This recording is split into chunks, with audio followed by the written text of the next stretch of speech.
welcome to the Not So Traveling Introvert.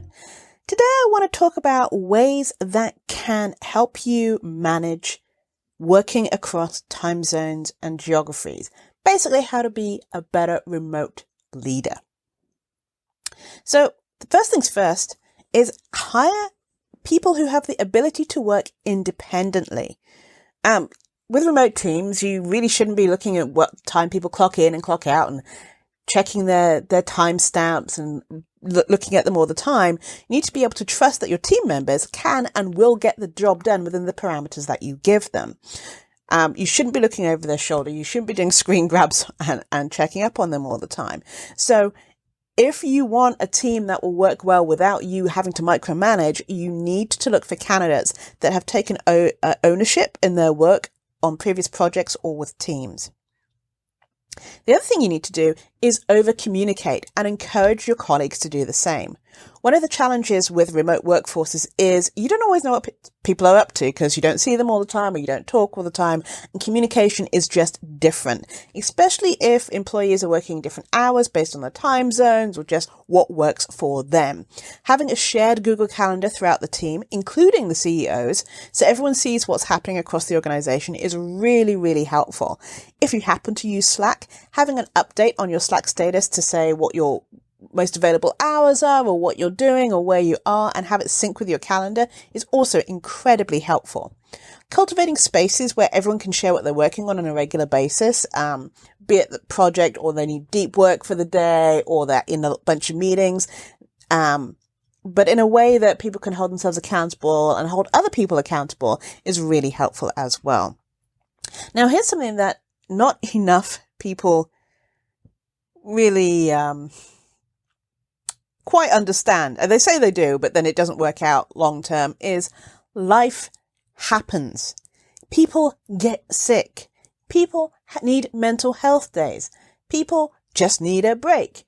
The mailman will come to the door when you least expect it. Except that life will happen with more and more people working from home and they're not in a co-working space or in an office but working remotely. You need to consider that people will be working with young children or elderly parents that they are taking care of, or just challenge people that they are with. It is not uncommon to have kids, animals, plants turn up into Zoom meetings, or to hear things in the background during calls. As long as the work gets done and it's occasional interruptions, that shouldn't be a problem. Another thing is be flexible about how you communicate. Does everything have to be a meeting? Zoom fatigue is real. While some meetings, such as sales calls, might require cameras on, others might not. 5-minute phone calls, quick Slack chats, or other ways of communicating, a shared Google Doc could do the trick. You don't need to be on Zoom to be communicating and to get things done. Build systems that account for downtime. For international teams, working with different hours, different time off, different religious holidays and geography, you want to make sure that your systems account for not bombarding them with messages and stuff when people are supposed to be off. And practice empathy and be available for your team. As a leader, you should be checking up regularly with your team to see how they're doing with work and otherwise. They might have had to reacclimatize to changing events. So many people have been putting things off for a year or so, and they have this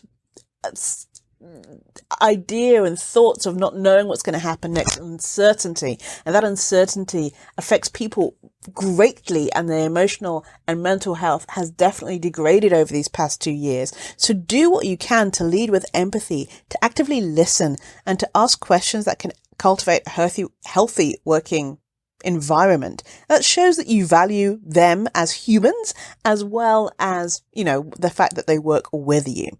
And just because something works right now doesn't mean it will work all the time.